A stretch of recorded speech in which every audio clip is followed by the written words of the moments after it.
एक तरफ जहां नया बांग्लादेश अपने 20 साल पुराने ढर्रे पर लौटता दिख रहा है, वहीं बांग्लादेश में कुछ ही दिन पहले आई नई सरकार अब भारत को धमकी देने पर उतारू है। जी हां, बांग्लादेश की नई सरकार और वहां पर जो एकमात्र राजनीतिक पार्टी इस समय बची है, बीएनपी यानी कि बांग्लादेश नेशनलिस्ट पार्टी, जिसे पाकिस्तानी समर्थक माना जाता है, उसके नेता एक हफ्ते पहले तक कह रहे थे कि भारत से बातचीत करेंगे, मुद्दे सुलझाएंगे, लेकिन आज यही बीएनपी और इसके नेता भारत को खुलेआम धमकी देना शुरू कर चुके हैं कि या तो हमारा कहा मानो वरना परिणाम भुगतो। और बात सिर्फ यहीं तक सीमित नहीं है, खुद इसी पार्टी ने आज ये भी बता दिया कि वो किस किस विदेशी देश से बात कर रहे हैं, और यकीन मानिए जो उन्होंने लिस्ट दी है वो हद से ज्यादा चिंताजनक है। मैं ऐसा क्यों कह रहा हूं, चलिए आपको बताता हूं। दरअसल हुआ ये कि हाल ही में बांग्लादेश नेशनलिस्ट पार्टी यानी कि बीएनपी, जो कि इस समय बांग्लादेश में इकलौती राजनीतिक पार्टी बची है,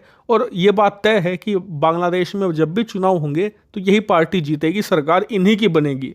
तो इसी के एक ताकतवर नेता ने खुलेआम ये कहा कि या तो भारत शेख हसीना को हमें दे दे वरना इसके परिणाम भुगतने को तैयार रह जाए। स्क्रीन पर आप देख सकते हैं, खुलेआम ये धमकी भारत को दी गई और इन नेता का नाम है आलमगीर। और इतना ही नहीं, इस धमकी के बाद इसने जो आगे बयान दिया उसे देखकर भारत के नीति निर्धारकों को चिंता होनी चाहिए। दरअसल इस व्यक्ति ने आगे कहा कि इस समय हम भारत नहीं बल्कि चीन, पाकिस्तान, ब्रिटेन और अमेरिका, इन देशों की सरकारों से बातचीत कर रहे हैं और इनके साथ संपर्क में हैं। और साथ ही आगे ये भी जोड़ा कि अभी तक हमने भारत के साथ कोई भी संपर्क नहीं साधा है, ना ही भारत ने हमसे कोई संपर्क किया है, कोई बातचीत करी है। और ये भारत के लिए चिंता वाली बात है, क्योंकि आगामी चुनाव में बांग्लादेश में बनने वाली सरकार की पार्टी अपने एकमात्र बड़े पड़ोसी देश भारत से बात नहीं कर रही बल्कि विदेशी ताकतों से बात कर रही है।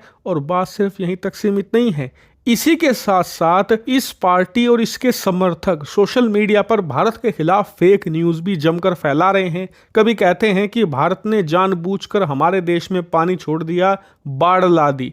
कभी कहते हैं कि हमारे देश के अंदर बिजली सप्लाई नहीं कर रहा भारत जानबूझकर। कभी कुछ और कभी कुछ और। एक तरीके से भारत की जो छवि है, गुडविल है पूरे बांग्लादेश में, उसे डिस्ट्रॉय करने का अभियान इस समय जोर शोर से ये बीएनपी पार्टी चला रही है। और बात सिर्फ यहीं तक सीमित नहीं है, ये बीएनपी पार्टी की सरकार जब आएगी तब देखा जाएगा, लेकिन उससे पहले जो अभी वर्तमान में वहां पर टेम्पररी गवर्नमेंट बनाई गई है, इसने भी भारत के खिलाफ जहर उगलना शुरू कर दिया है। आप अपनी स्क्रीन पर देखिए, बांग्लादेश की इस समय जो इंटरिम गवर्नमेंट है और उसके जो प्रधानमंत्री है मोहम्मद यूनुस, उन्होंने भारत के खिलाफ ये कहा है कि भारत के नेता और भारत की मीडिया बांग्लादेश पर जो बयानबाजी कर रही हैं, मैं उससे बिल्कुल खुश नहीं हूं। और साथ ही ये भी कहा कि मैं उम्मीद करता हूं कि भारत सही फैसला लेगा शेख हसीना पर, वरना अगर हम मांगेंगे शेख हसीना को ऑफिशियली भारत सरकार से, तब भारत को शर्मिंदा होना पड़ेगा। अब शर्मिंदा क्यों होना पड़ेगा?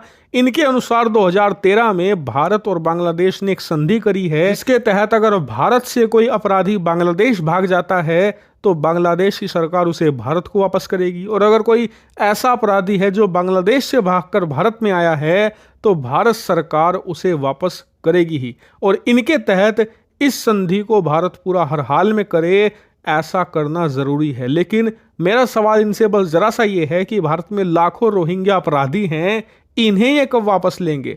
हजारों की संख्या में बांग्लादेशी हैं जो भारत में आते हैं, यहाँ पर क्राइम करते हैं, तो 2013 की संधि उन पर लागू क्यों नहीं होती? ऐसा क्यों है कि सिर्फ शेख हसीना पर यह संधि लागू हो रही है और भारत शर्मिंदा हो जाएगा? शर्मिंदा तो बांग्लादेशियों को होना चाहिए कि इनके लोग यहाँ पर आकर अपराध कर रहे हैं, अलग अलग प्रकार की चीजों में इन्वॉल्व हैं, इलीगल एक्टिविटी करते हैं। जरा उनसे पूछना चाहिए भारत सरकार को कि आप इन्हें कब वापस लेंगे, और इनके सामने शर्त रखनी चाहिए कि ठीक है हम शेख हसीना को वापस करेंगे, लेकिन शेख हसीना के साथ जो लाखों बांग्लादेशी हैं, जो लाखों की संख्या में रोहिंग्या भारत में घुसपैठिए हैं, उन्हें आप इनके साथ वापस लीजिए, तभी आपको शेख हसीना सौंपी जाएगी। हालांकि आप कमेंट करके बताइए कि क्या भारत को ये मांग बांग्लादेश के सामने रखनी चाहिए या फिर नहीं।